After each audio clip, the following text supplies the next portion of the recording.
North American Dota is the origin of a lot of legendary players, including many old school players, fan favorites, and influential people.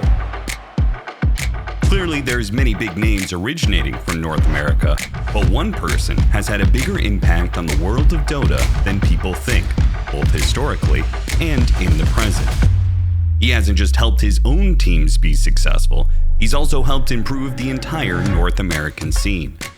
He is very willing to give advice to anyone. He is very talkative, almost to a fault. You could just be an opposing team of him and he'll just be like, yeah, I'll tell you this, and that, because he just has the love for the game. He tells you so much. Every time I talk to him, I feel like I learned something new about the game, whether it was strategy or just a new mechanic or a concept. Mechanically, he is the smartest player I've ever met, so he's just like a mechanical mastermind.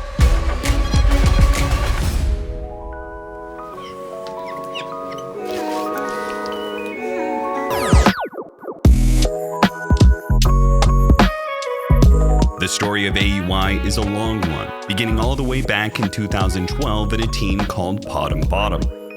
While the team didn't achieve international success, it was the start of several notable names of NA Dota, such as Fogged and Snaking. After a couple of slow years on various stacks, AUI moved on to the team that ended up really putting its name on the map, Speed Gaming, a roster known by most for their run through MLG Columbus 2013. I kind of hope it won't be Na'Vi Alliance in the finals. I would just love to see some sort of a storyline evolve. I think MLG Columbus is a great example of an NA team coming into a tournament, overperforming relative to the expectations, and then setting the marker for what Pro Dota is going to look like for the next 2 or 3 years. Speed Gaming had such a journey that it's gone down in history as one of the most iconic tournament runs of all time. Alive for a moment, but one more step. Oh, refraction! Oh my God! Dota goes down! In doing so, they cemented North America as a very capable region in the world of Dota. A big, bad sword for himself. GG Speed Gaming are your champions here at MLG Columbus. Their success also became a launching pad for other NA legends like Arteezy and Eternal Envy. Dude, we fucking won, though. A couple of years later, AUI got persuaded to join what was, at the time, the prime NA Dota team.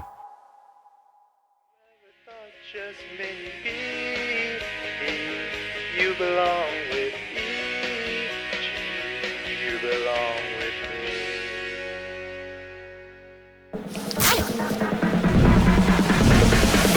Together, they quickly showed that they were a team with potential, and when TI5 rolled around, it was time to really prove themselves against international competition on American soil.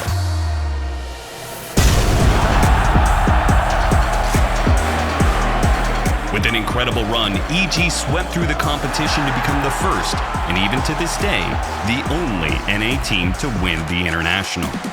North America was officially the strongest Dota region in the world. Ladies and gentlemen, the champions of the International, Evil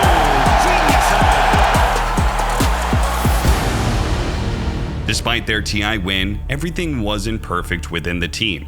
Swiftly afterward, in a move that shocked everyone, AUI was removed from the EG roster. It was definitely a bitter thing at the end of TI5 when we decided to remove AUI. So we brought in Arteezy because I did injure my arm to move support. Unfortunately, bringing in Arteezy meant there was no room for Aoi left on the roster. After getting kicked from EG, AUI wanted another place to mentor and guide people even more than he could do as a player. So he decided to take his skill set elsewhere, into coaching. Aoi wasn't really a coach, he was my teammate, but he still kind of acted as a coach in a lot of ways. What always impressed me about Curtis the most was how good of a teammate he was. He looked out for the team as a whole, and he always did his part. And I think he's one of the better people you can have in the room with you when you need a solid, stable mind to give you direction.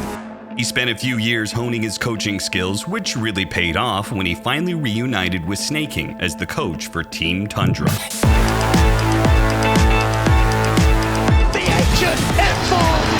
Tundra have done it! The 3-0 clean sweep! With AUI as the coach, Tundra didn't just figure the meta out, they completely broke it. leading to a dominant win at the International 2022, making AUI the first player in Dota history to win TI both as a player and as a coach. Currently, AUI and Snake King's success story continues on, from Tundra into Team Falcons, still being one of the strongest teams in the world. Despite North America not looking like one of the strongest regions now, NA has a far bigger legacy and influence on Dota than it seems at first glance. A lot of people say NA Dota is dead, but if you look at pretty much every top team that's done well at a major LAN in the last couple of years, there's usually a very influential NA player somewhere in the roster.